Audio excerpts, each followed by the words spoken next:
So here's the deal, everybody.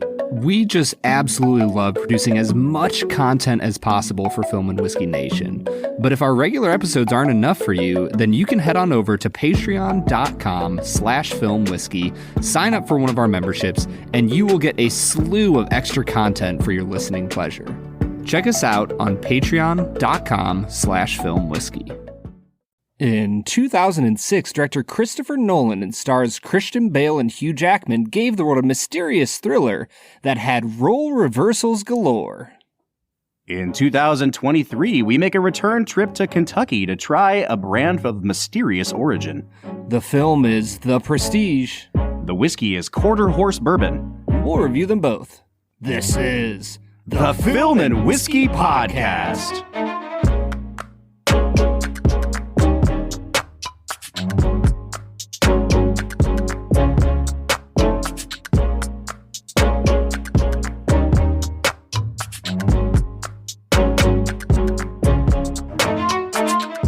Welcome to the Film and Whiskey Podcast, where each week we review a classic movie and a glass of whiskey.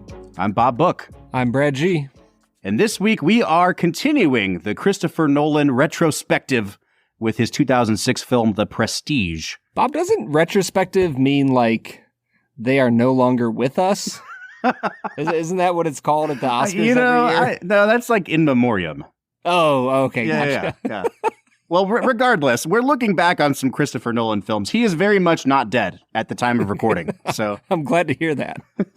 Also, at the time of recording, like, do you expect him to just listen, man? You gotta prepare. You gotta be prepared for these kind of things. So, Brad, a new world record. We have gone off the rails in 32 seconds on this podcast today. It's quite impressive, Bob. All right, so Brad, let me set the stage a little bit with The Prestige. This is a movie like Memento that I have not watched in a long time, partially because I remember when I first watched it, I was not the world's biggest fan of it. And I know that it has since become one of Nolan's best loved films. And there are people who will like fight you to the death about The Prestige. And I did not want to come in here and crap all over The Prestige. And I was trying to kind of hedge a little bit and make sure that there was somebody to balance me out. Luckily, Brad, we have a guest on this show today. He is a film critic, one of the nation's preeminent film critics, writer for Vulture and New York Magazine, Bilge Ebiri. Bilge, how are you doing today? I'm good. How are you? I'm doing great. And I feel like I can already sense in your voice that you don't know where I'm going to go with my thoughts on The Prestige. So let me just say up front, Brad, Bilge, this is a damn good movie. It sure is. Now, you are one of the people who has changed their opinion of The Prestige, because there are a lot of those people. Very much so, yeah. Yeah, Bob, I am so glad that you've come around on this film, because it's a movie I remember seeing when it came out in the theaters. I believe I went with my dad and my brother to see it, and I just remember being blown away by how cool it was. The problem that I had with The Prestige, if I could say that I had a problem, was that I watched it when it came out, and then I didn't watch it for probably a decade. And I would always forget, because it came out at the exact same time as another magic movie.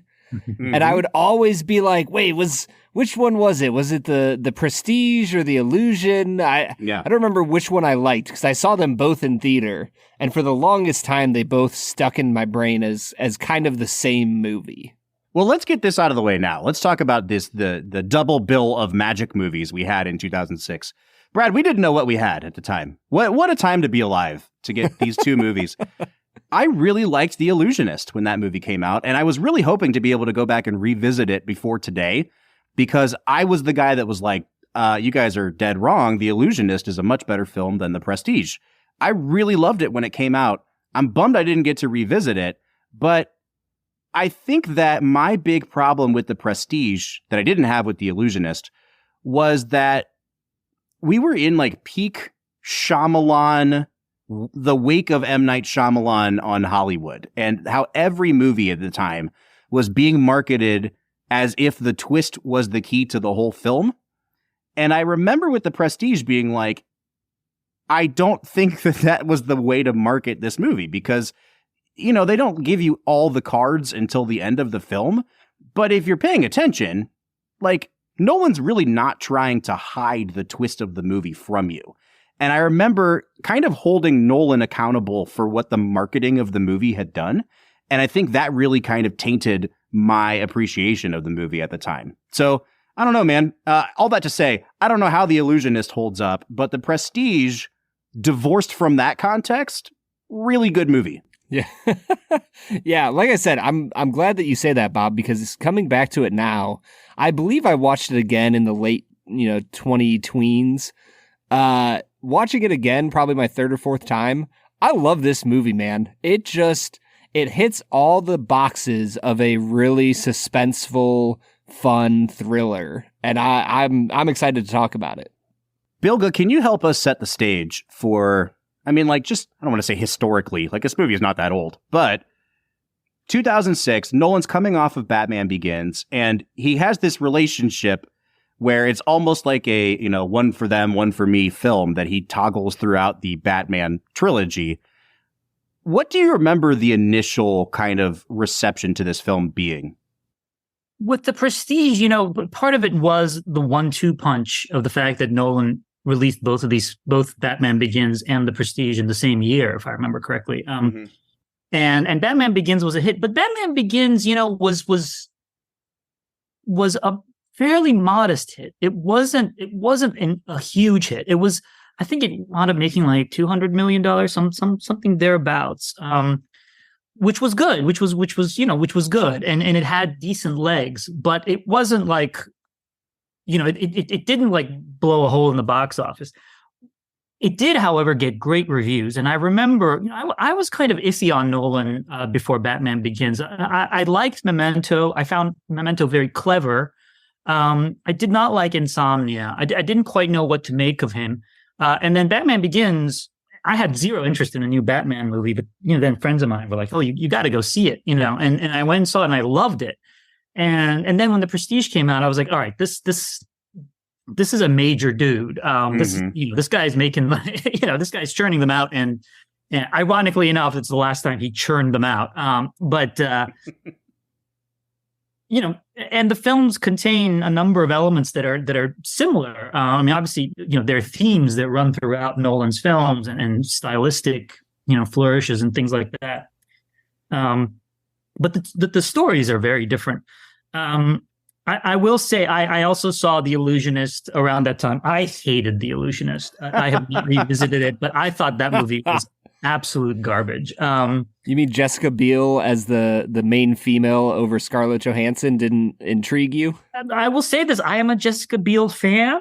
Okay. There you go. And it's got Giamatti. It's a great cast. Nothing wrong with the cast of that movie, but I just found it so ludicrous.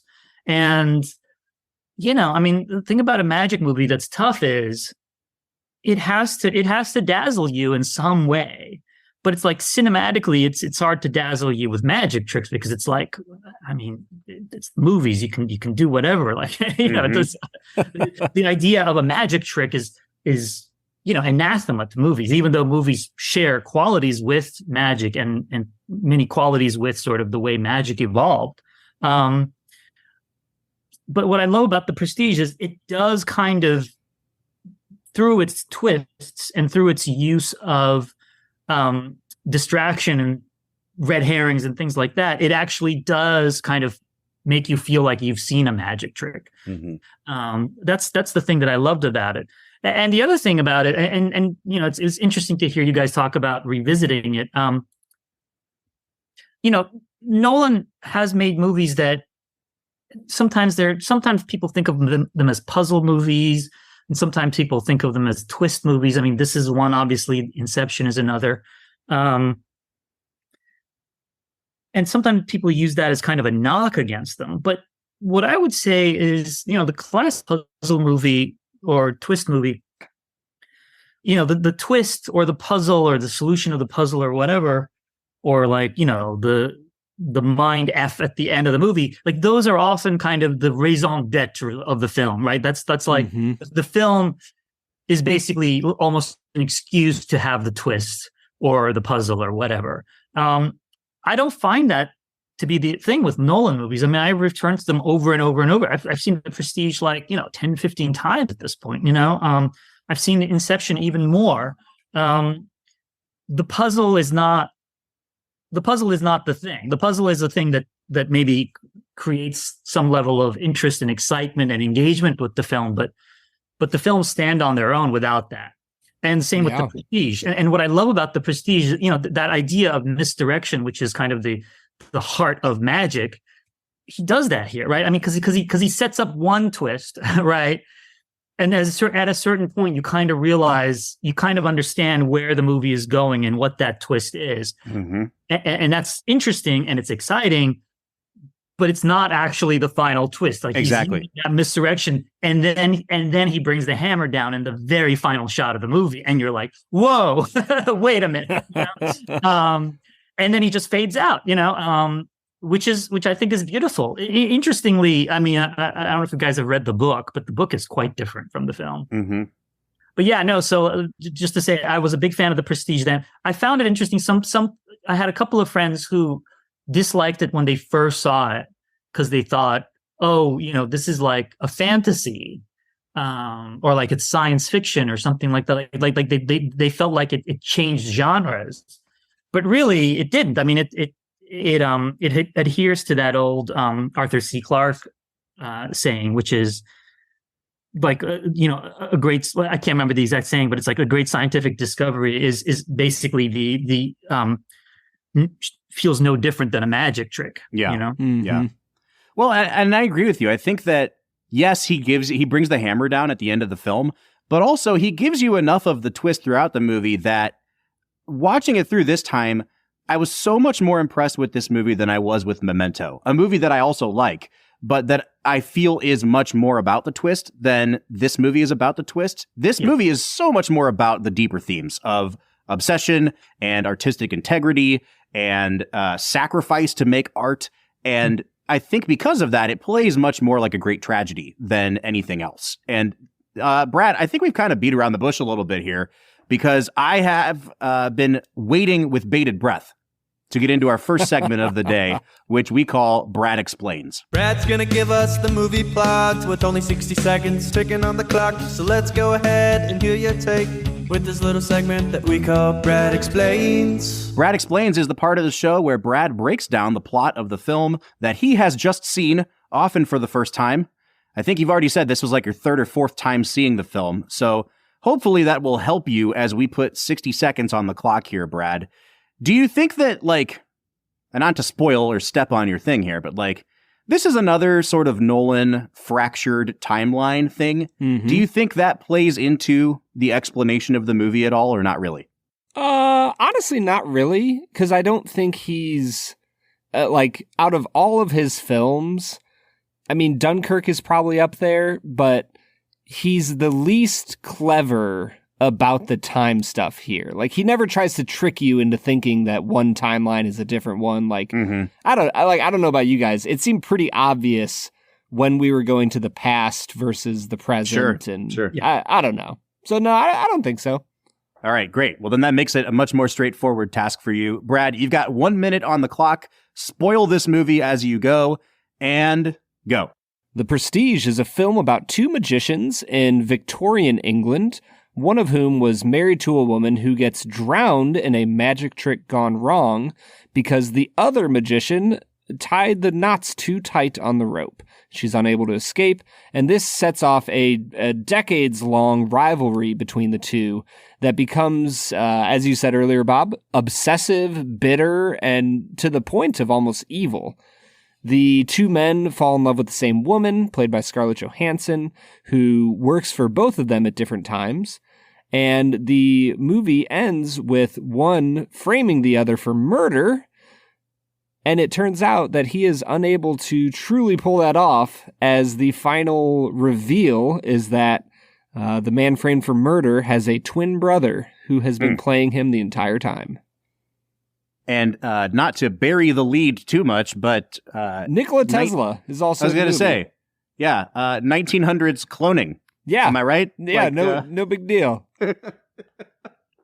All right, guys, where do you want to start today? Brad, I'll let you kind of steer us here. Do you want to jump right into performances? Do you want to keep talking about the Nolan of it all? Where should we begin? I'm just fascinated by the fact that David Bowie was in this movie. Right? I don't know about you guys, but he walks on screen and you're like, he looks kind of familiar. And then you look on IMDb and you're like, oh, why is David Bowie in this movie? And why isn't he in every movie? He's great. He's great in everything. He's doing incredible in this. He's doing a preposterous accent, and I am all for it because, Nolan really chased after Bowie to get him in this movie. Apparently, Bowie declined a number of times, and Nolan kind of really pressured him into being in the film. And I think that it's such a stroke of genius in terms of the casting of it. Because, what is Bowie associated with, right?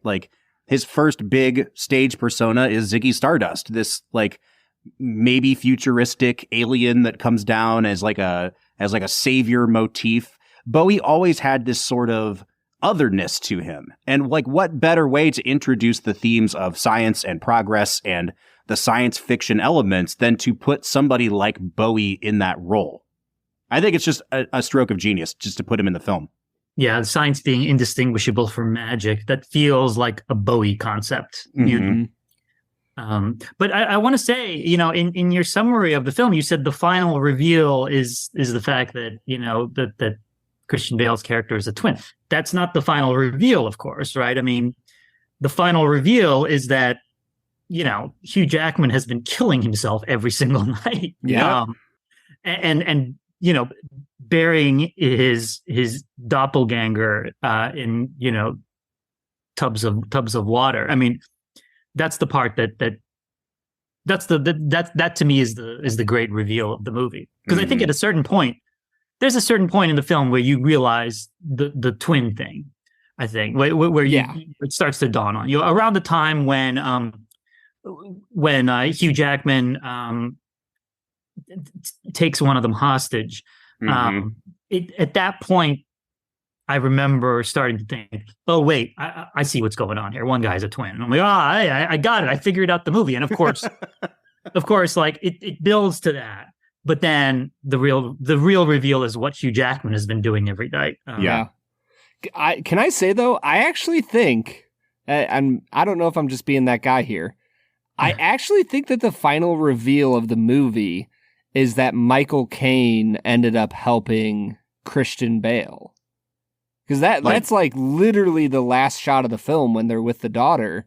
And Michael Caine is helping him. Yeah. And I think that for me, you were talking earlier, Bilge, about how this film endures because it's not just about the twist.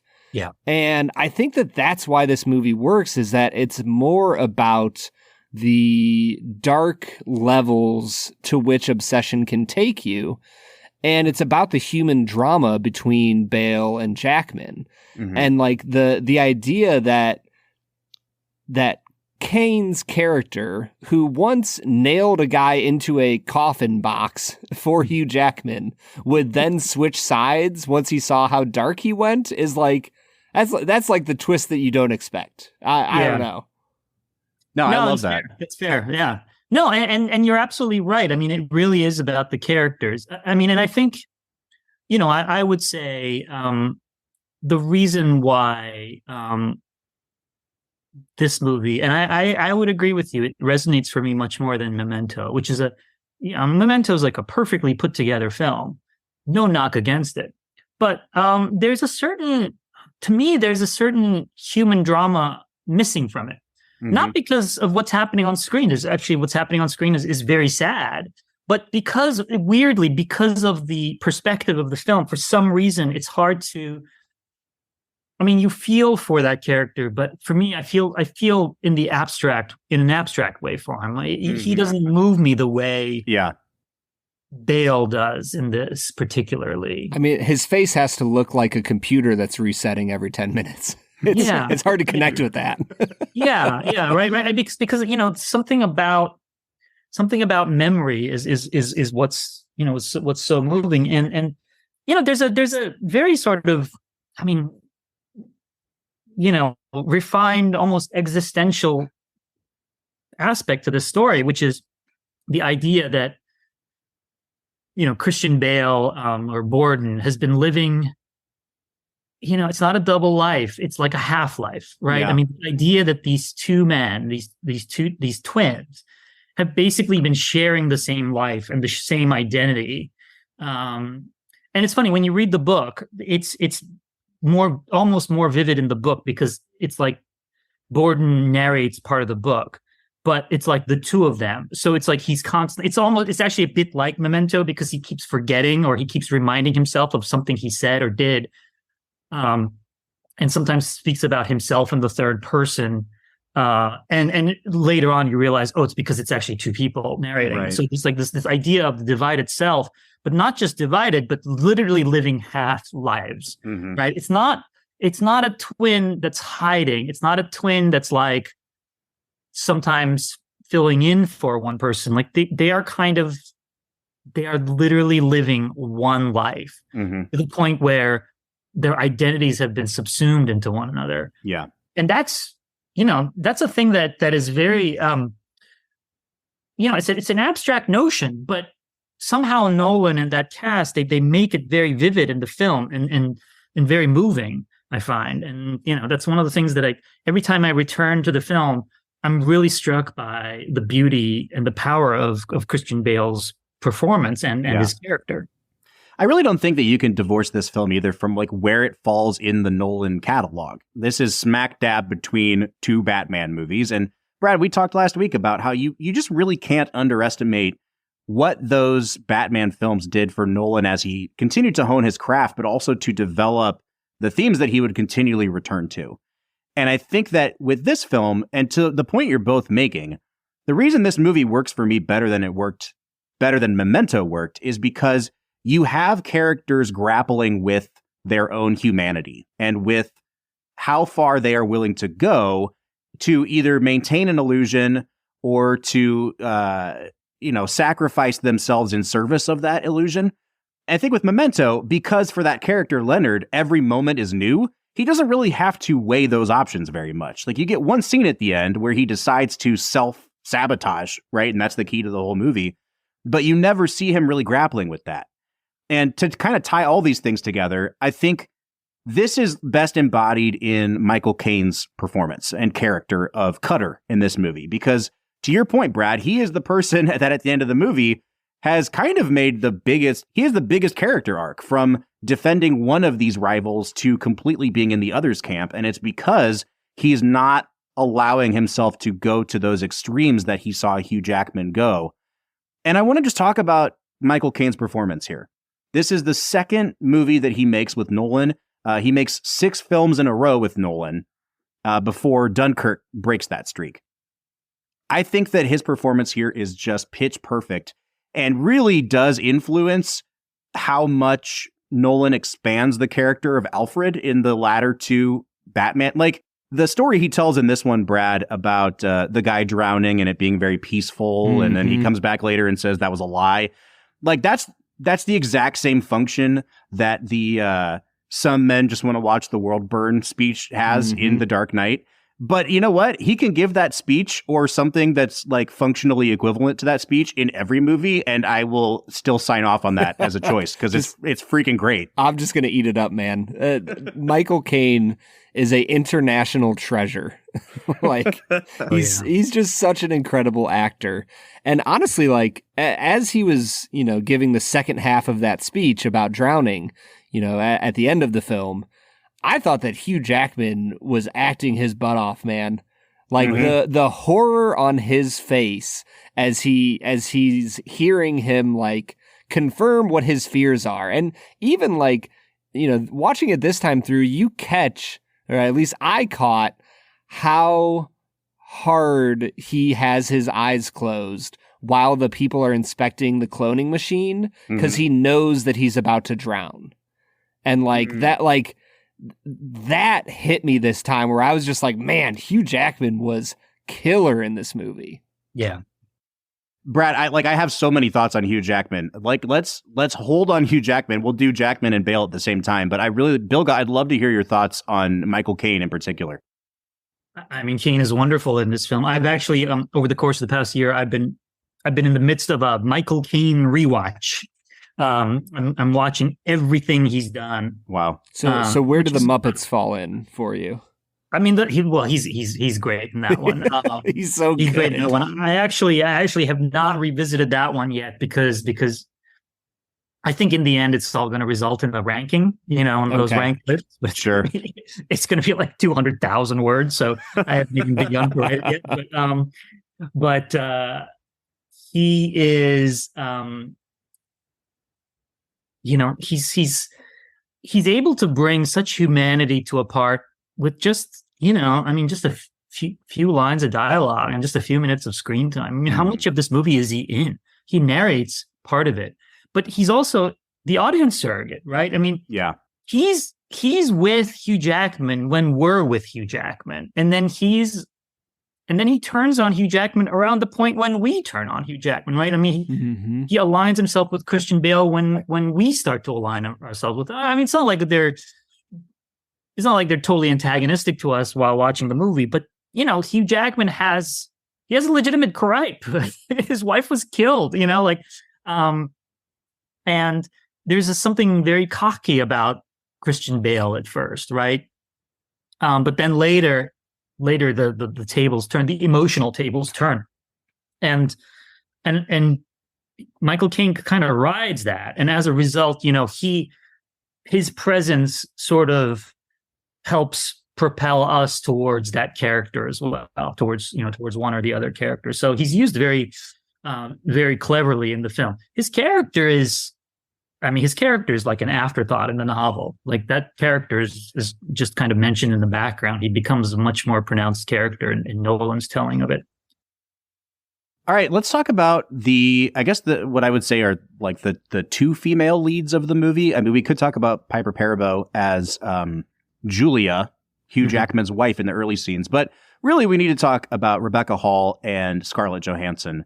And I will say, just forever, from here on after, Rebecca Hall is great in everything she does. She is a freaking treasure. She's great in this movie in a very tortured performance. And I think that in the wrong hands, that role could really tip into kind of over dramatic acting. But she really, really nails the slip into alcoholism and depression, and that character's kind of tragic arc is just played so beautifully by her.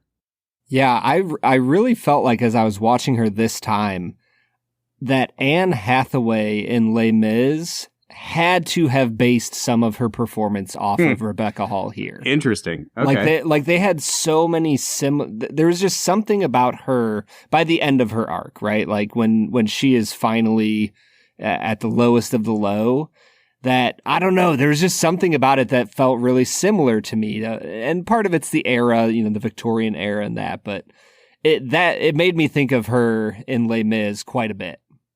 I can't say I thought the same, Brad, but I'm not going to discount your experience. Bob, I know that your, film history isn't quite as extensive as mine, and so I draw on a lot of different stuff. For a noted Les Mis hater, I am just, I'm very happy to hear you at least mention the movie here on this podcast, Brad. Hey, I liked like the first 45 minutes of Les Mis. It was the other 3.5 hours that I didn't like. I mean, Les Mis is a terrible movie, but she's very good in it. And might I add, she's in that movie the same year she's in The Dark Knight Rises. There you go. They're tying it all together. She very well might have been doing some research into previous Nolan films. The reason I know this is because the reason I remember this is because I remember in New York Film Critics Circle that year, we voted her Best Supporting Actress. But the way we vote is we only put the name of the actor on the ballot. We don't put the name of the film. And I was voting for her for The Dark Knight Rises, not for Les Mis, although she's very good in Les Mis. And then at the end, when an actor wins, if they've been in other movies that could potentially qualify, we take a vote on whether to include those other movies. And of course, because New York Film Critics Circle is full of snobs, they struck down the idea of including The Dark Knight Rises in your award citation. But this was my early years in the circle, so in future years I became a little more aware of this, the way this phenomenon worked. But at the time I felt so angry because I was like, "But wait a minute, she got my vote for that movie. Like, right? I was voting for her in that movie. It's kind of bogus that we can't then include that in the citation because my vote helped put her over the top. Whatever. But I think she's great in Dark Knight Rises, by the way. But Bill, no, if you need to keep talking this through, like, we're happy to listen. We can help you work through this trauma. But the thing about Rebecca Hall in The Prestige is that, she has to, like you said, I mean, what she has to do is really difficult. One, she doesn't get a ton of screen time. But also she has to express an emotional reality that we at that point do not have access to. Yeah. Right. So it almost feels like a flaw in the film's design at first, right? Because we're like, and she's like, do you love me? Yes, I do. Not today. Or today you mean it. That whole thing, which we don't yet know what's going on, right?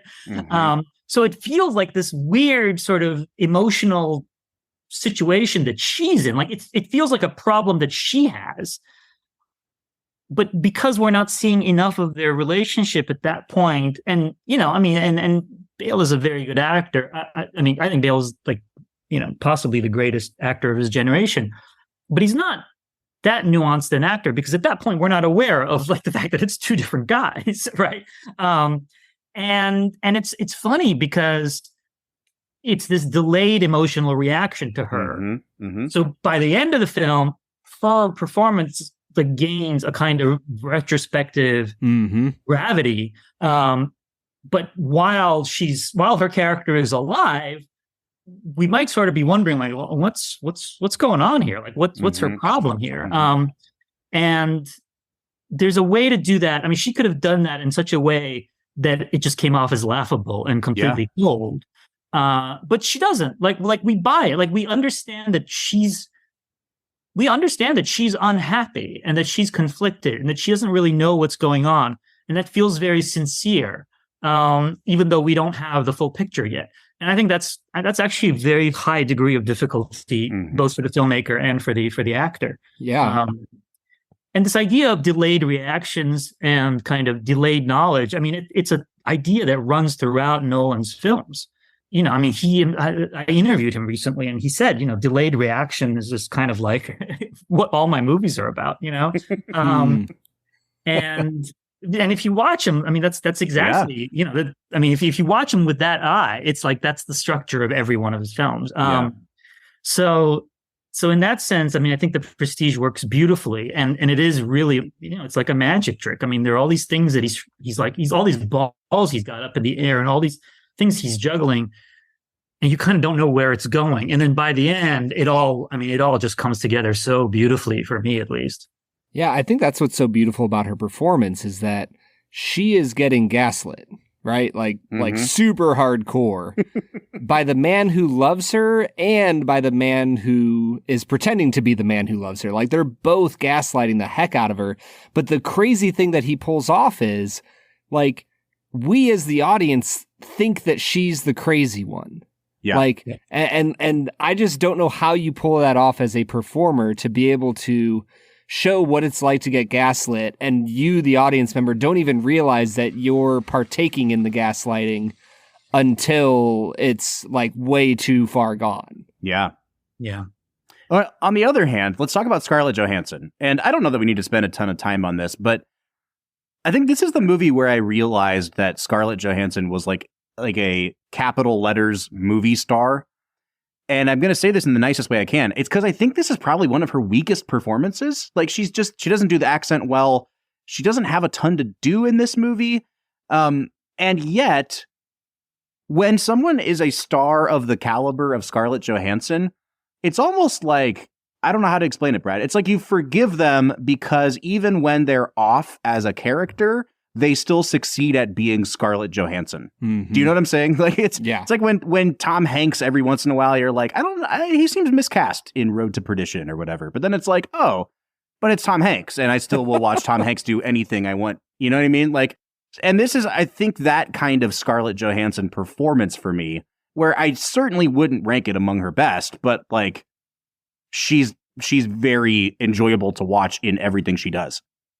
Yeah, I guess I would agree with you just from the sense that out of all the actors in this film, I think I probably would have the least notes on ScarJo. I just think she's incredible in everything that she does. She is truly one of my favorite actresses. So I really like her here. I think she does a great job, particularly in the scene where she goes to Borden, Christian Bale's character, and like tells him the quote unquote truth, but then the actual truth. And then when they return to that scene later in the film, like that whole scene between her and Christian Bale, you can feel the raw energy within her. And I think that's probably her best scene in the movie. Yeah, she doesn't. I mean, you're right in that she doesn't ultimately have that much to do in the film. I mean, I think she's very good.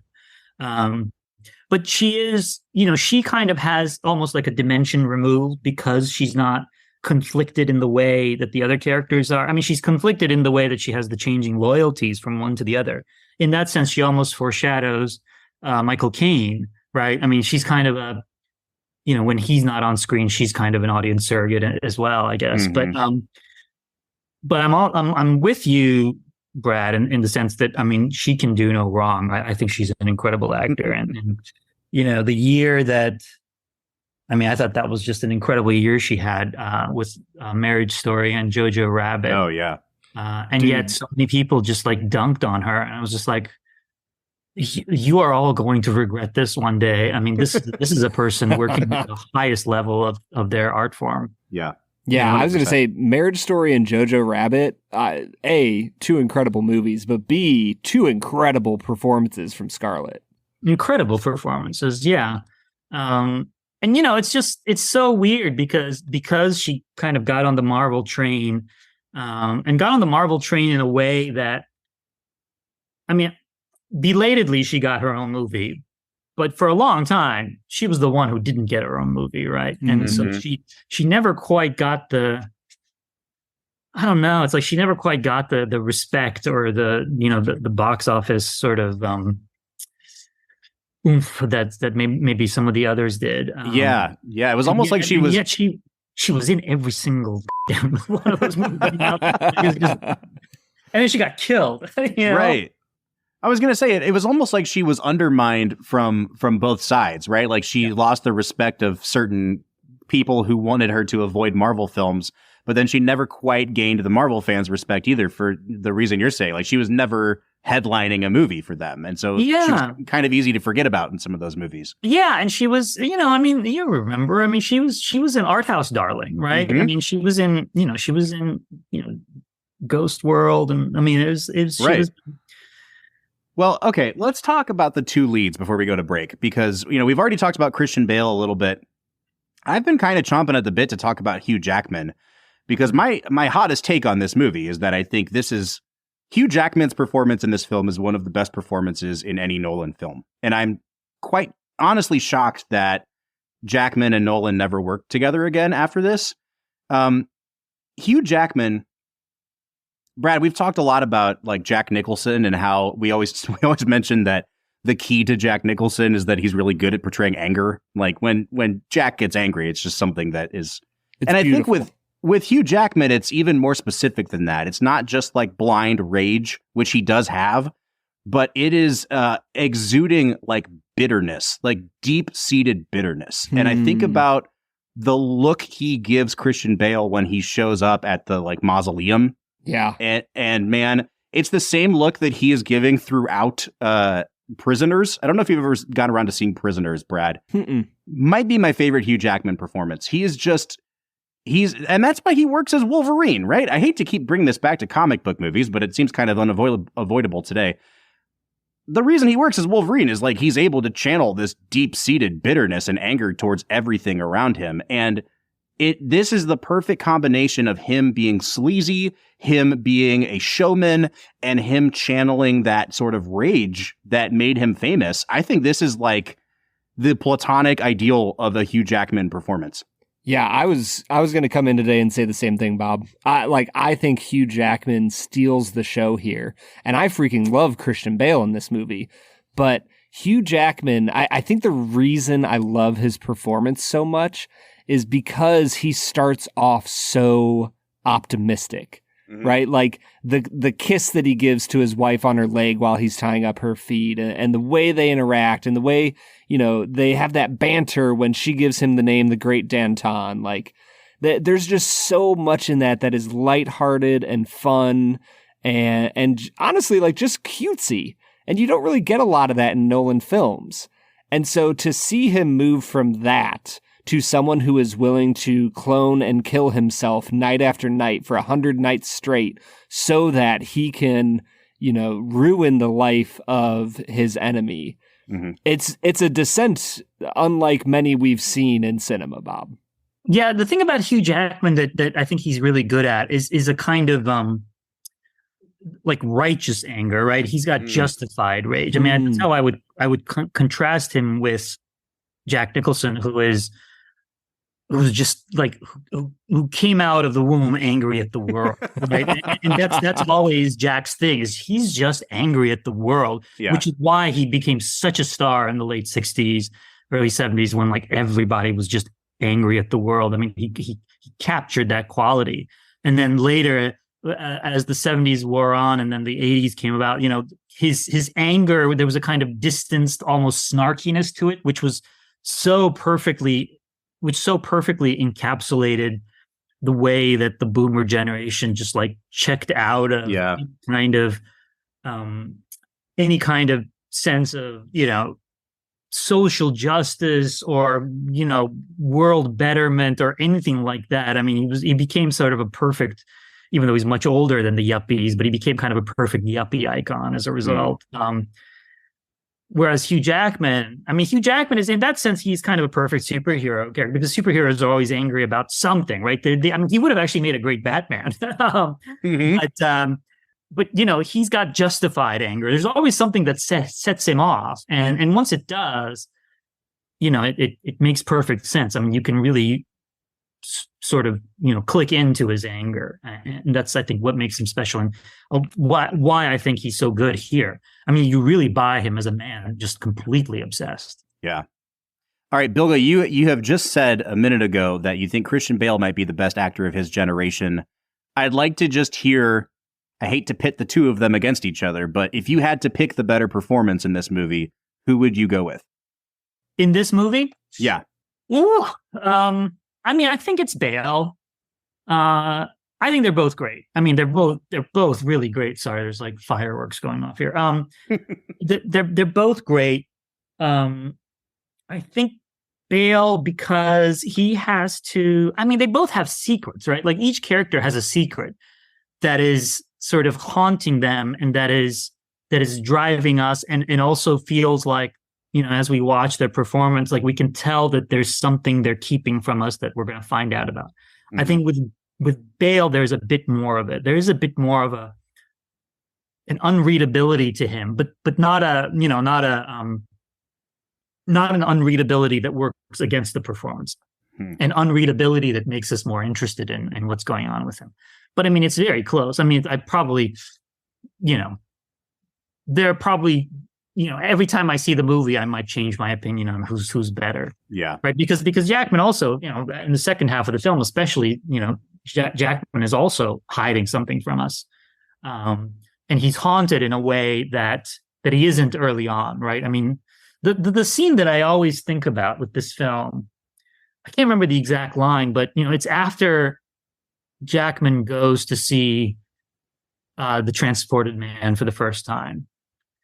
And before we see the actual act, there's just this, like, I can't remember if it's like a zoom in on his face or not, but before, like, he says, you know, I went to see an act today.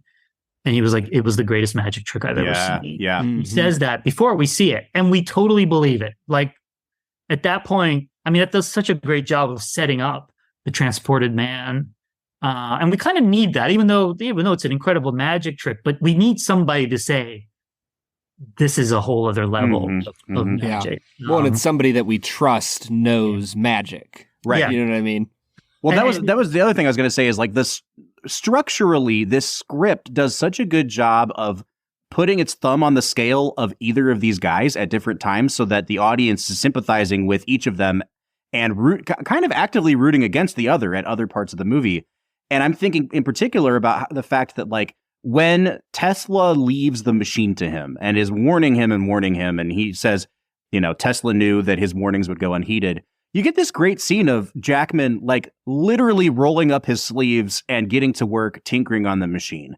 And it's this great picture of like, America versus Britain and like the American ingenuity and the hardworking guy who's gonna pull himself up and make something of himself and win this battle. And as that's happening, they're intercutting it with essentially like the end of Christian Bale's Marriage, where he seems to be at his most villainous as a character. Yeah. And so I just love the way that Nolan makes I guess I would call it the downfall of Jackman's character all the more tragic, because at certain points of the movie, you're actively rooting for him. Yeah, I agree. I mean, and that, his obsessive journey into America, the performance has to drive that to such an extent. I mean, it's such if you think about this, story turns on a dime. Mm-hmm. The guy writes Tesla on a piece of paper, and the other guy goes to America. And this is like the 1870s. I mean, this is not an easy trip. This isn't like, I booked a flight. I mean, this is like it changes his life, right? I mean, to go into the American heartland in the 1870s from the UK, even though he is American, which is kind of funny. That's a huge deal, especially for someone who has fled from his background, right? I mean, it's like, and it's just like because Christian Bale wrote Tesla on a piece of paper, like, and to sell that to us is, that's again, it's a high degree of difficulty situation there, and he does it. We totally buy that this man would go to what is effectively the ends of the earth in that age, for this. Brad, I think this is a good place for us to hit pause. What do you say we try this quarter horse bourbon, and then we'll come back and keep chatting about The Prestige? Let's get to it.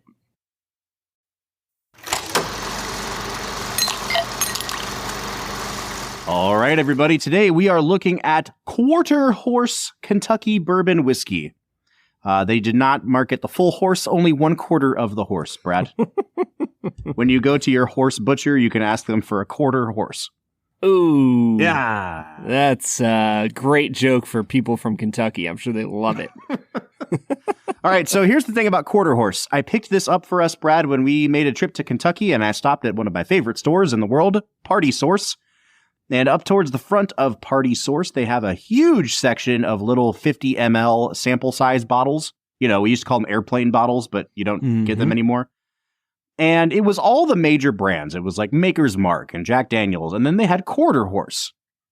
And I thought to myself, like, well, I've never heard of this brand, but for them to be carried at such a major retailer and to have invested so much money in making these little tiny bottles, like they must have a big conglomerate behind them. Maybe this is like a Heaven Hill brand or something that I've never heard of. So I picked a couple up for us. They were $1 a piece.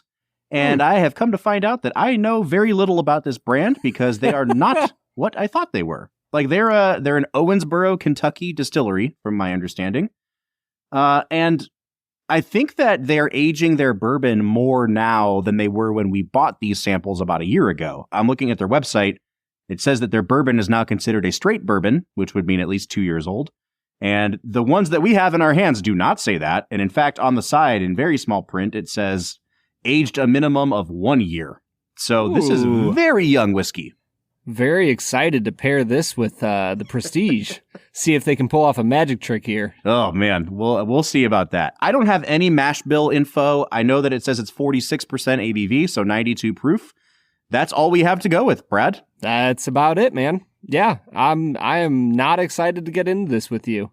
I have been letting this kind of air out in my glass for a little while now. When I first poured it out, it had, I'm just going to be frank here, an almost offensively young smell to it. Like a craft whiskey smell and also a young whiskey smell where it reminds me of some of those like really bad whiskeys we've had. I will say that this one, it didn't quite have that like chemical Tarnexy smell I've gotten before, but it smelled almost like artificial, like coconut hand lotion or something. It almost smelled like Ooh. artificially sweet to like mask how young and grainy it is. Yeah, I'm with you 100%. And like every time I think about coconut hand oil, all I can think about is eating it. So this is going to be a great experience, Bob. I can already tell. Yeah, I don't like this on the nose, man. I'm sorry, I don't mean to cut you off, but I forgot to give it a score. I'm going to give it a 4.5 out of 10 on the nose. Yeah, I give it a 5 out of 10. It smelled like cherry Robitussin to me. Okay. There's the corn, there's the ethanol. And then this is a note that I've never given before. And it's a note that, like, if you know, you know. You know? It smells like barn. I just love that you described it as if you know, you know. You know? You know? Yeah, it smells like barn, Bob. Yeah. And that's all I'm going to say about that. Yeah, I think that's kind of what I mean when I call it grain forward. It's not even so much grain forward. It's like hay forward. You know what I mean? Like wet. There is that wet hay. Yeah, 100%, man. Not great. Yeah. And I'm sipping this live. I know you've tried it already, so I'm going to give it a sip while you influence me with your tasting notes. Yeah, honestly, the taste is not good.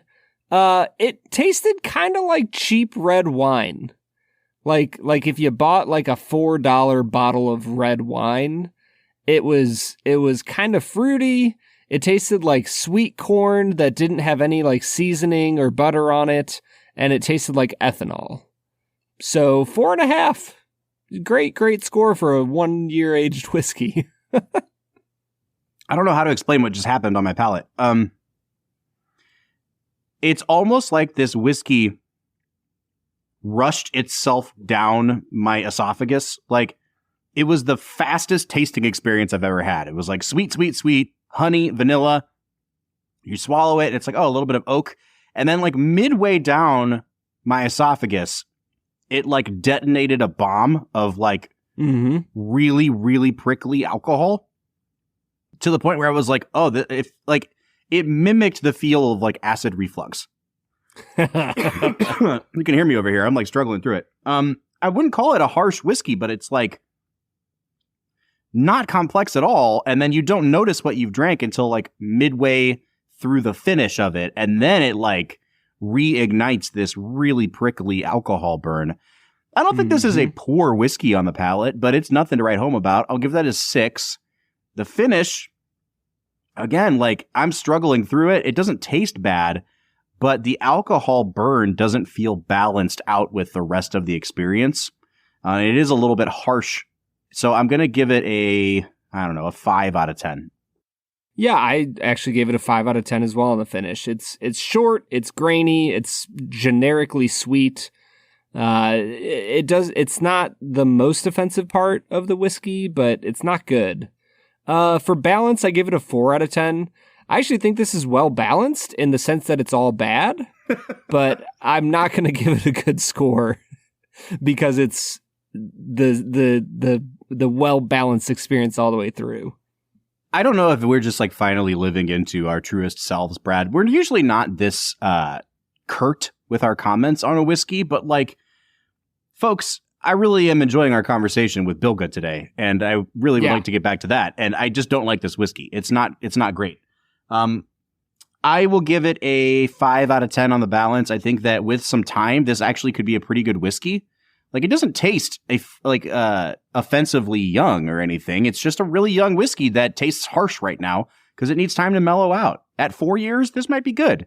At 1 year, which we have it at, not great. So it's a 5 out of 10 for me. And that brings us to value. Now, like I said, we're drinking $1 worth of this. Brad, how much is a 750 ml bottle of this? It is $30, Bob.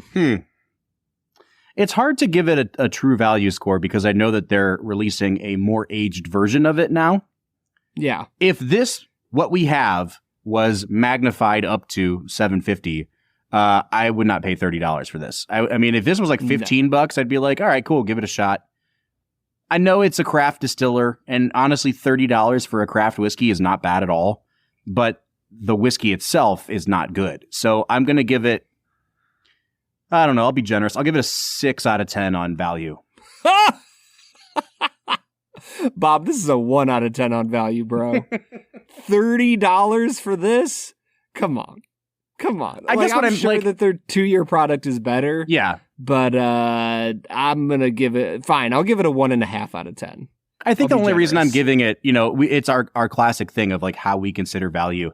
I don't know that a You craft consider it distiller, wrong. well, I don't know that a craft distiller can produce a bourbon for less than like a $30 price point. Like this is pretty, you got to admit, when you think about like all the craft distillers we've ever sampled from, their bourbons are always like $45 because it's really hard for them to make a profit off of this. So like this is already like bottom tier pricing for a craft whiskey. And I'm trying to at least give them credit for that because it's not like they're trying to upcharge people too much. But you're right. I don't think it's worth $30. I'm coming out to a Bob, Go ahead. I have 3 words for them. Make better whiskey. Man, you're on one today, dude. Jeez. Well, there goes the possibility of us ever working with the Quarter Horse Whiskey folks. I am not going to be quite as harsh. I'm coming out to a 26.5 out of 50. What are you coming out to, Brad? I came out to, on the dot, a 20 out of 50. Oof. So we're at a 46.5 out of 100. This is, folks, one of the lowest rated whiskeys we have ever had on Film and Whiskey. And it feels weird to say that, Brad, because I know for a fact we've had significantly worse whiskeys than this one. But I mean, there's nothing to write home about with this whiskey. It's, it needs more time. It just does. Bottom line, end of story. Yeah, this is a whiskey that needs more time and a lot of things, Bob. It's not good. You know what is good? What's that? The Prestige. The Prestige is so good, man. It's just so entertaining. Let's get back into talking about that. What do you say, Brad? Let's get to it.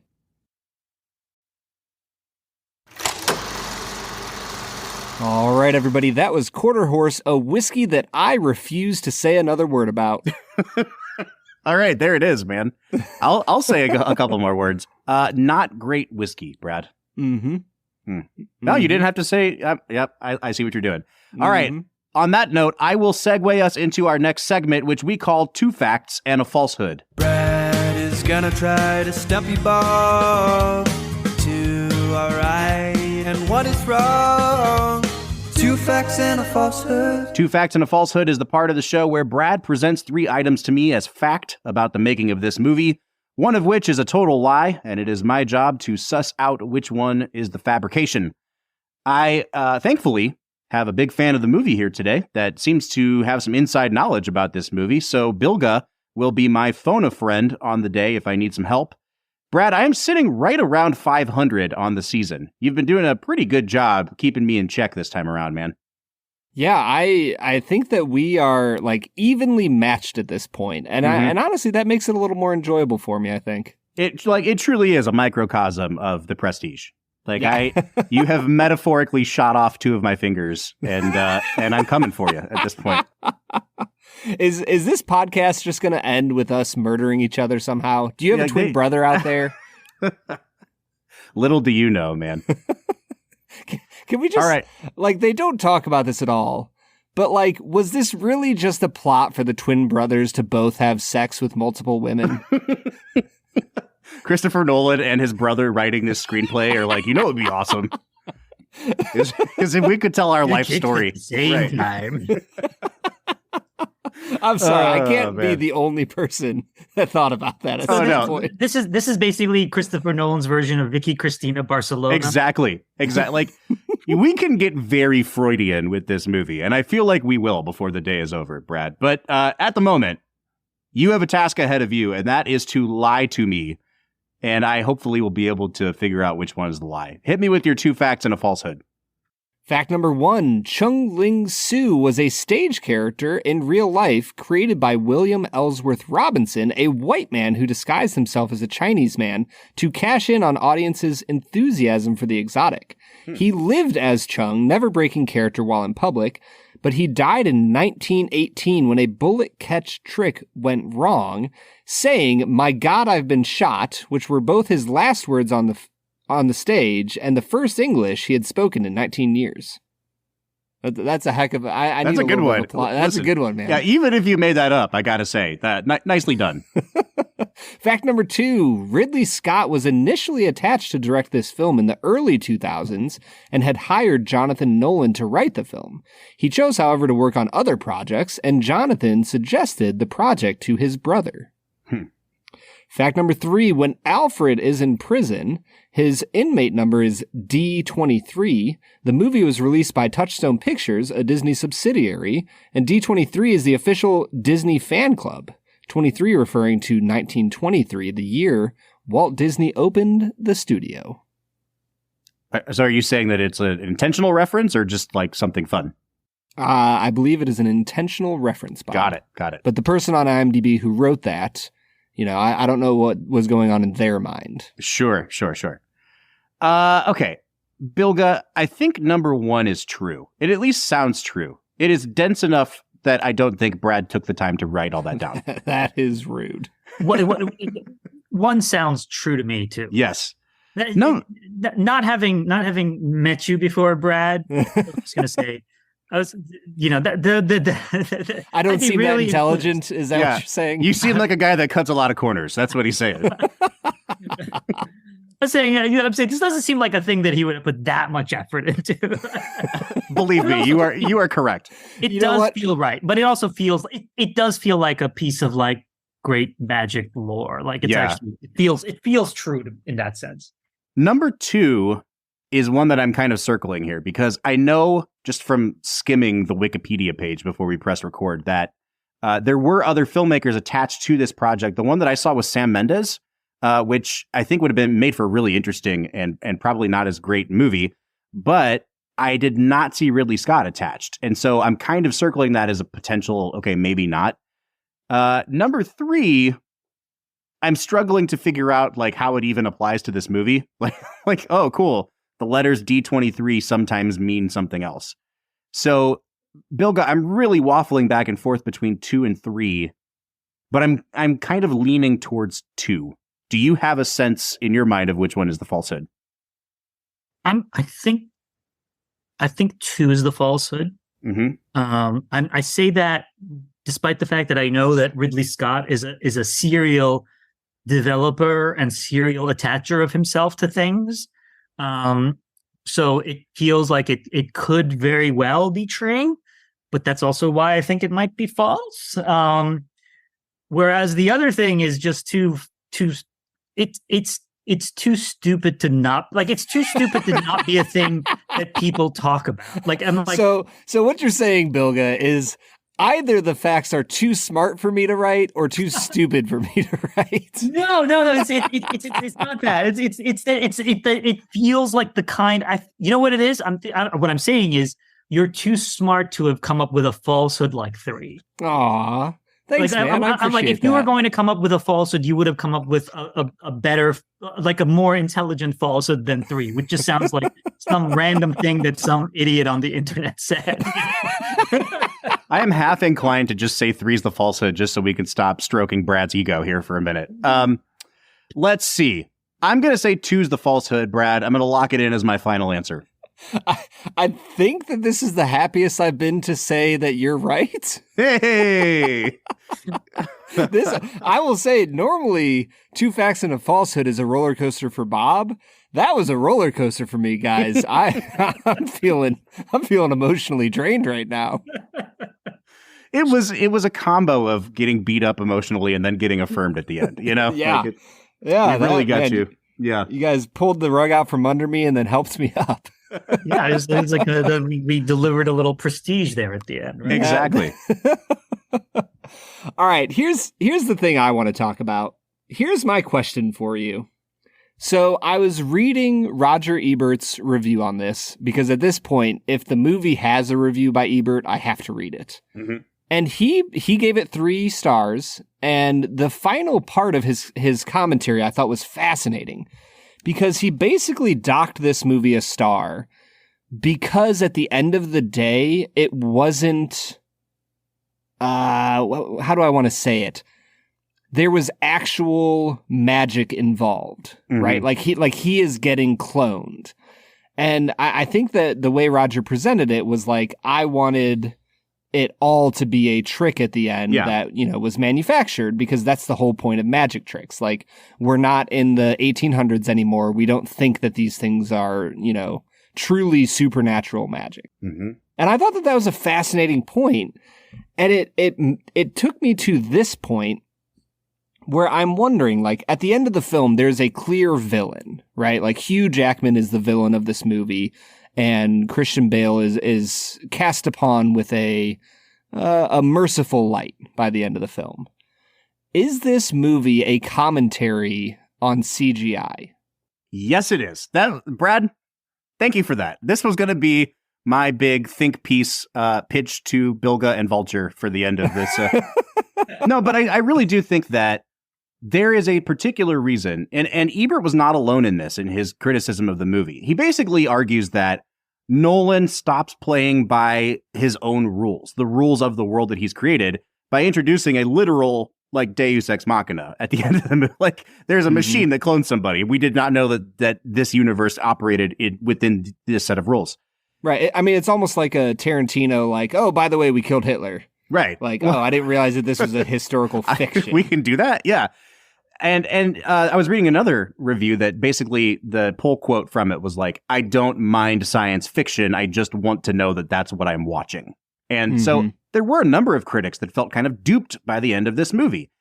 I think that's intentional. And I think that, like, if you're going to take the Freudian auteurist reading of this movie, the person that breaks the rules, the person that can't get one up on Christian Bale by playing fair, is the guy who introduces new technology into the mix. And Christian Bale and Christopher Nolan has gone on record and become one of the biggest champions for filming movies on film and preserving movies that are shot on film.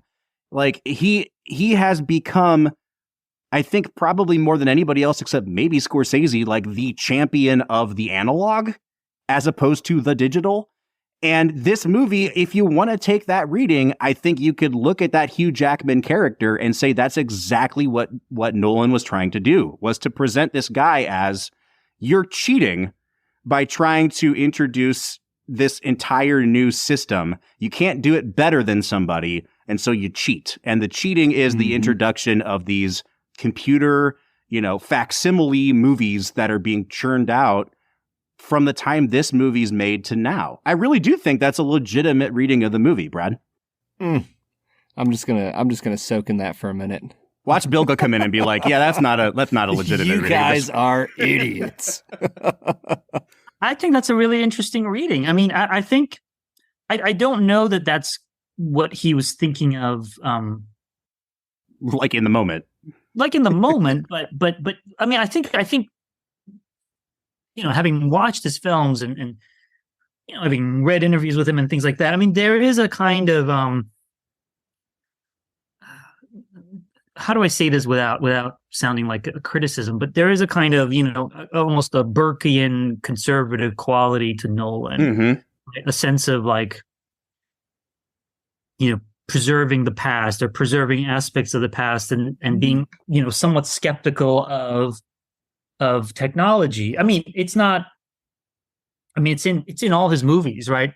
The idea that knowledge can be a dangerous thing, or the idea of the machine that must not be used, right? I mean, I think he's fascinated by this stuff. I think he's fascinated by the idea of, science and the idea of progress and the idea of, can we build this thing? Can we do this thing? Like, these are all ideas that I think he's engaged with throughout his career. But then there's also this like, oh my God, what have we done? Right? I mean, you see it in The Dark Knight, right? With Batman's like the citywide sonar that he creates at the end of the film, which a lot of people were critical of the film for that, because they were like, oh, this is a justification for Bush era surveillance. And I was like, no, it's actually like a criticism of Bush era surveillance. Yeah, exactly. Like it's a thing that in many ways it's Batman's moral downfall that he uses that thing and he asks that it be destroyed. And in many ways, it's one of the reasons why he exiles himself from Gotham at the end of the film. It's kind of allows himself to be punished and thought of as a murderer because of the guilt that he feels over this thing. So, and I mean, people will see. I mean, anybody that knows the story of Robert Oppenheimer is like, that's, I mean, the machine that must not be used, the ultimate machine that must not be used, an atom bomb, and so, I mean, it's an idea that runs throughout Nolan's filmography. And so there's that kind of fascination with and skepticism of that type of sort of quote unquote scientific progress. I mean, it's not really scientific progress, but the idea that there are things we can do, and if we take our knowledge and our research to their logical conclusion, like, are we sure we're going to be happy with what we find?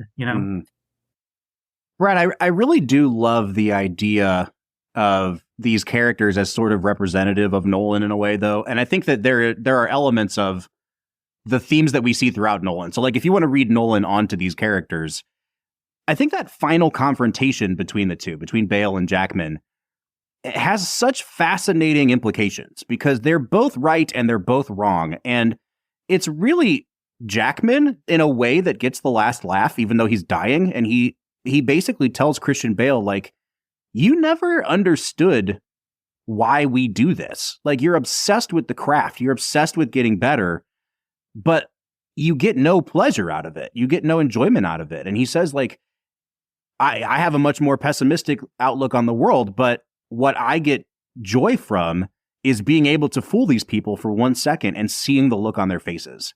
And I've been really struggling to figure out, like, does Nolan believe that? Like, is Nolan inserting himself into a character that he may not actually agree with his motivations on? Like, because I can't tell if he's associating himself more with Bale or more with Jackman, right? It seems in a way like Nolan's almost trying to teach himself something at the end of this movie. And I find it to be, we have these movies every now and then, Brad, where you and I just, we had a field day with Spielberg. Like every movie with Spielberg is like, you could psychoanalyze the hell out of this, right? Yeah. I feel like this movie in particular seems the most like a window into Nolan's psyche. But it's not always 100% clear what he's implicating himself in. Yeah, I mean, in a certain sense, this is a movie about putting on performances, right? Like getting up on a stage and putting on a show for people where they suspend their disbelief. So, like, in a weird way, this is a movie about making movies. Yeah. And I think that with that in mind, you can definitely point to certain things and say, like, yeah, Nolan is most likely inserting himself into these places. I think the fascinating thing for me is the idea of, like, Jonathan and him as a duo. Like, to me, it's just fascinating that Jonathan continues to write these movies for him, and the idea that they are a pair here, like, that is fascinating to me to see played out in The Prestige, that these two brothers are so close that they're able to work together in such a capacity. Right. Like there's got to be something there, right? And to share a woman. Like, very crucially, that is, we cannot emphasize enough. That is the key to this whole relationship. Christopher had to, like, sit down with his wife one night and be like, all right, honey, like, this isn't actually about us. Please don't read too much into this movie.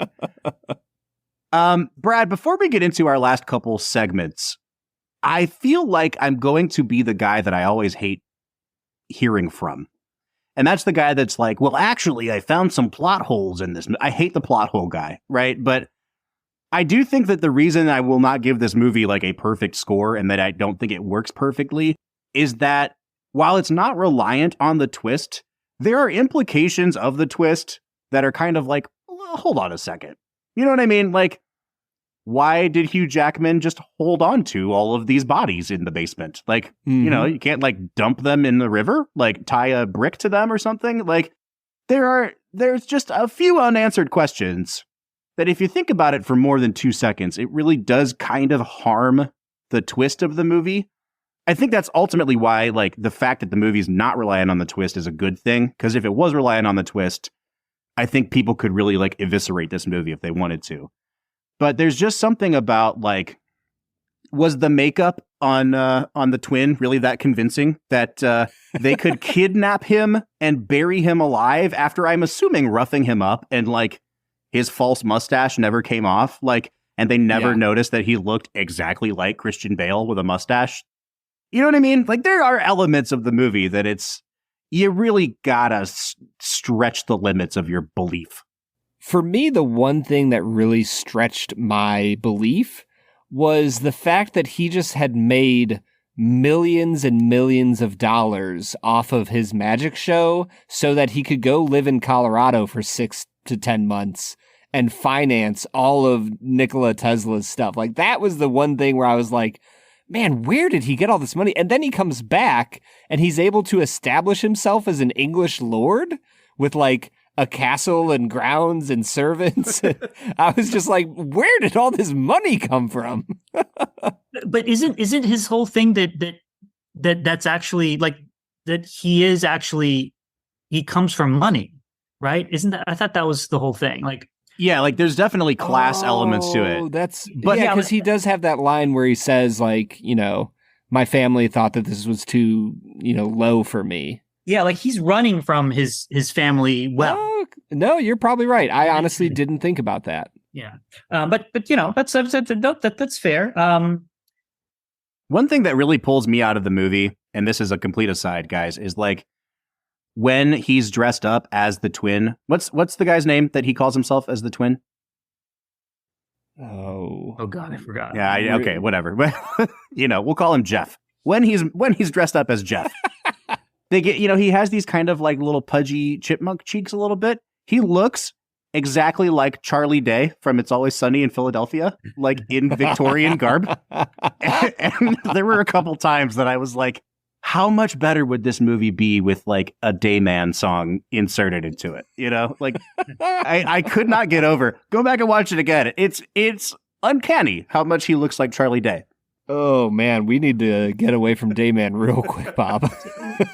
So I actually have a plot hole as well, and it I think it only really dawned on me the last time I saw the film, but possibly it dawned on me before too, and I just forgot about it. But so, I mean, as we see in the opening scene of the film, Christian Bale, his character, like it's, you know, Hugh Jackman is doing the transported man. Christian Bale goes down there, sees Hugh Jackman in the tub of water drowning, and he you know, he tries to, you know, bust through and he doesn't, and you know is accused of killing Hugh Jackman. But like, given how quickly the magic trick works, by that point Hugh Jackman would have been replicated already in the audience, right? And like reemerged. Yeah, 100%. Reemerged, right? So at that point, you can't blame it. Like, you can't accuse him of murdering the guy. Mm-hmm. You have to reveal that there is another Hugh Jackman, right? I mean, that doesn't quite work for me. I think the implication there is that, like with most times where they're both undercover, the magician figures it out. Like, I think he sees Christian Bale come up on stage and makes the split-second decision of like, I am not going to come out and reveal myself after I get cloned. I'm going to run off and start this new life because this is my opportunity to frame Christian Bale.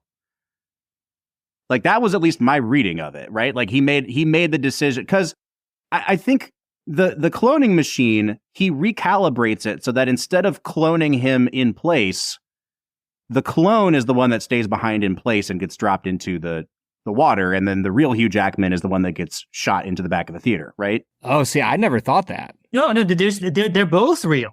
That's the thing. It's like, because he says, I never knew if I was going to be the one to drown or not. Like, that's the thing that's tearing him apart, is that I mean, it's if you think about it, it's kind of an elegant counterpoint to the fact that Christian Bale is living two lives. Like he's like dying a death. Like he's dying two deaths in a way. Like, not two deaths, but like it's a kind of like, but it's like a mirror image of that, right? Because, you know, Christian Bale never knows who's living his life at any given moment, and then Hugh Jackman doesn't know who's dying his death at any given moment. Like, yeah. So that's the thing. It's like he doesn't know because his consciousness is being fractured essentially. And there are two of him, but one dies. And that's fascinating because he doesn't know. He doesn't know when he goes into the thing, that particular consciousness. Am I the one that's going to end up in the drink, or am I the one that's going to end up in the thing? Yeah. Got it. Honestly, it almost feels like getting into a time travel conversation with your friends about like how time travel works. Right. Yeah. Where you're like, well, if he's splitting, like, is he an exact copy at the back of the theater that like not only is an exact copy of knowing everything that the original knows, but also feeling everything that the original feels, like feeling the depth of hatred towards Christian Bale and there's so many questions that I had coming out of the theater when I first watched this of like, and it was all about the cloning. Like I didn't care about anything else in the film. I was like, I need to know how this cloning works. Well, and now 15 years later, I'm like, oh, the movie's a lot more than that. Well, I mean, it is, but it ties directly into that, right? It ties into this idea of the fractured self and what that means for cloning, and which is actually, which I guess is a question if cloning were to be possible. Like that's a thing that we would have to be wrestling with. But the fracture itself is also this idea that runs throughout Nolan's movie. I mean, the superhero movies like Bruce Wayne and Batman. I mean, talk about a fractured self and a guy who can't live one full life, one fully realized life. I mean, you see a variation of it in Inception. You see a variation of it in Interstellar. You see it in Tenet, right? I mean, the most powerful moment of Tenet for me is, at the end when they go back to the airport and we suddenly realize, oh, he was fighting himself in that scene. Yeah, right. That scene is so powerful to me because it's like, obviously, within the context of the movie, it's about a specific thing, and it's an action movie and whatnot. But like, there's such great metaphorical power in that, and I think Nolan is very much aware of it because he's been playing with this idea his whole life, right? And even Memento. Oh yeah, like who killed my wife? Oh, I did. But I can't live with that. So let me. Yeah, exactly. Right. Exactly. So yeah, I mean, it's just this thing in all his movies, and I find that really powerful. But yeah, it's in the book. It really is. It's a really great book, but it is so much more a novel than a film. And I gained even more respect for Nolan and for Jonathan Nolan after I read the novel, because I just kept thinking to myself, there are so many changes they've made to the novel while sort of maintaining its spirit. Like the changes that they've made make it so much more effective as a film. Like the novel, you could not adapt that novel straight into a movie. It just wouldn't work at all. It works beautifully as a novel. And it's so different. Like the film is so different in so many ways, but they've streamlined it and simplified it, but then expanded on certain other elements in the novel that are just briefly mentioned.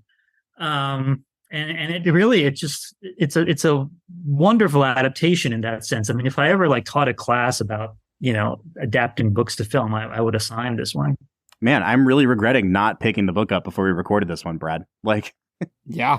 Every once in a while, I feel like you can get away with it. Like, I didn't really need to read the book because the movie's so good. But it sounds like they really, it's really interesting when it's a true adaptation, when it's not just lifted from page to screen, and they do find ways to make it more cinematic. It sounds like that was the case here. Yeah. I mean, you don't have to read the book to be able to appreciate the movie. So don't worry about the fact that you haven't read the book. But it is like, if you do read the book, you gain a different appreciation of it, because it's like, oh, wow, like what possessed them to do this with this story element? You'll see. And you read the book. I mean, it's honestly, I read it in like 2 days, and I'm not a fast reader at all. And it's like 350 pages. It just breezes by. Well, guys, I think this is like a perfect segue into talking about a perfect movie to pair this up with. So, Brad, let's get into our final segment of the day, which we call Let's Make It a Double. We're near the end of the episode, so thanks for listening to the Film and Whiskey Show. Let's pair another film with this one, even if it's a struggle. It's our final segment of the day, now let's make it a double. Like I said, Let's Make It a Double is the part of the show where we pair this movie up with a second film to make the perfect double feature. Brad, as we have a guest with us today, I think we should let him go first. Bilge, we've been giving you some time to ruminate, to marinate on this. What would you pair The Prestige with? I went back and forth on this one.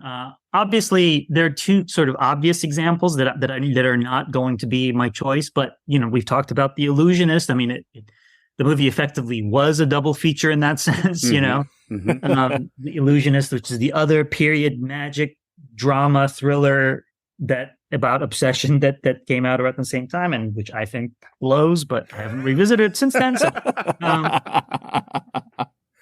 but was also seen by a lot of people because Prestige was kind of like the studio movie, and The Illusionist was like the Sundance movie. So right. people, no, The Illusionist is like a real good movie, and Prestige is just studio fluff with movie stars, and and then of course there's the obvious double feature of Batman Begins, which was Christopher Nolan's other film this year, which is also about a fractured self and about obsession and about trauma and righteous rage that curdles into something worse. And I mean, there's so many themes that are in both movies that you could create a great double feature of the two films.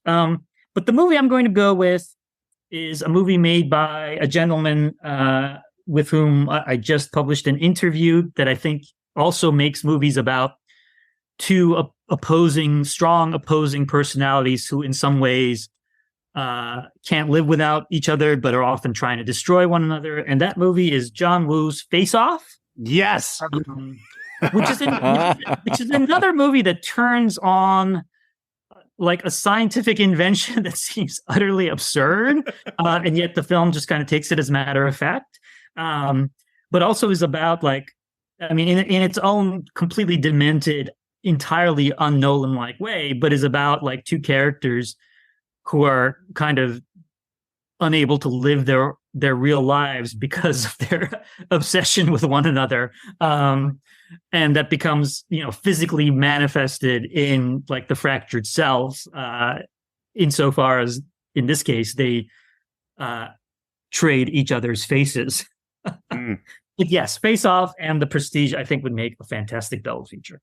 Brad, I don't think we're going to top this. I'm so mad that we didn't save that for last, because anytime you can suggest a Travolta Cage pairing with any movie we do, you win. Winner. Yeah. All right, Brad, you want to go next? Sure. I usually try to pick my double feature based on the theme of the film. And so I started thinking to my brain, I was like, what are some great movies about like obsessiveness? And I realized There Will Be Blood, I think would be just an incredible double feature. And that's my pick. There Will Be Blood. I think it would be a really depressing evening, but I think you would watch some great cinema. There you go.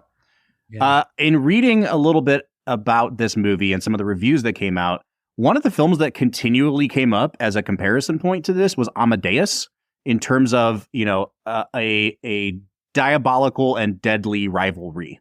And I think that that's a fantastic pairing, but it's not original to me, so I'm not going to claim it. But I do think that's probably one of the better ones you could do.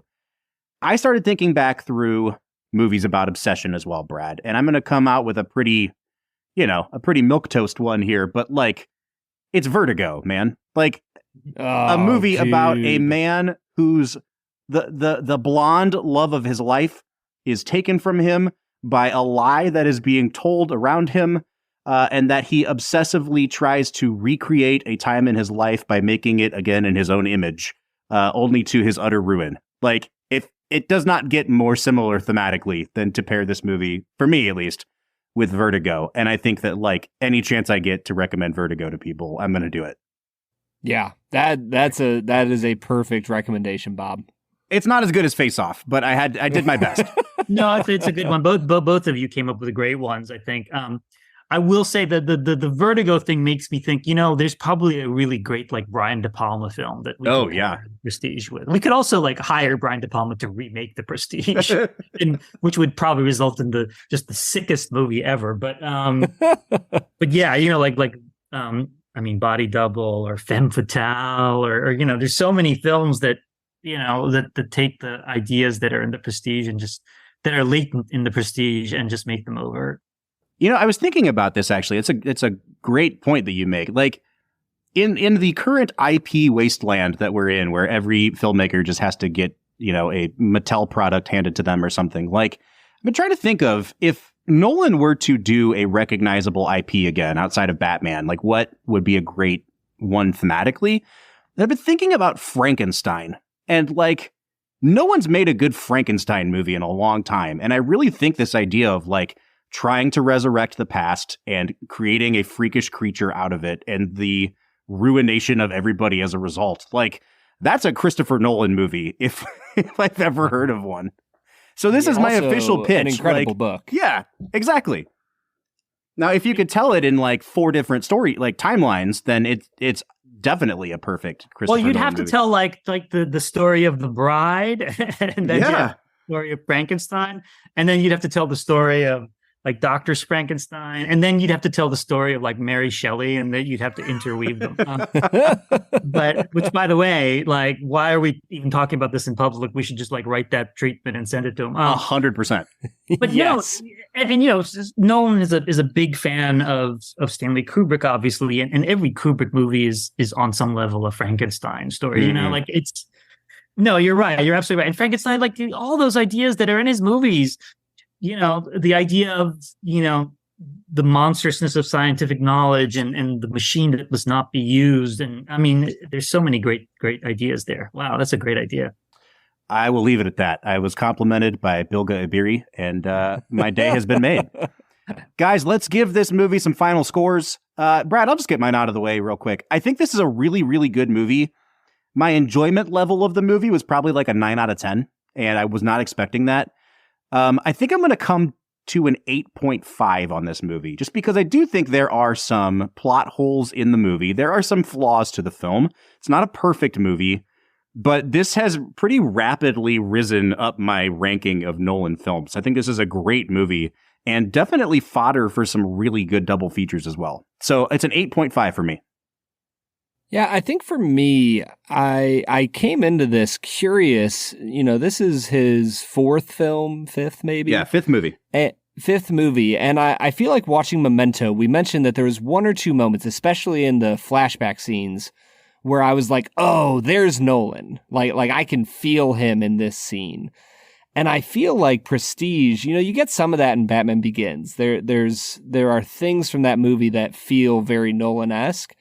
I feel like this is the first movie where I am fully immersed and I feel like I am watching a capital C Christopher Nolan film, right? And so I think that goes a long way towards showing what an incredible director he is, that he is getting his grip on what his movies are going to feel like. And on top of all that, it's an incredible story about 2 men and their obsessive nature that just spirals into insanity. And I really, really love this movie. It's going to keep me coming back for years to come. So yeah, it's a 9 out of 10 for me.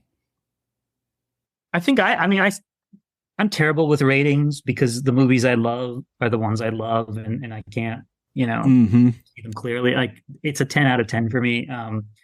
I revisit it so many times.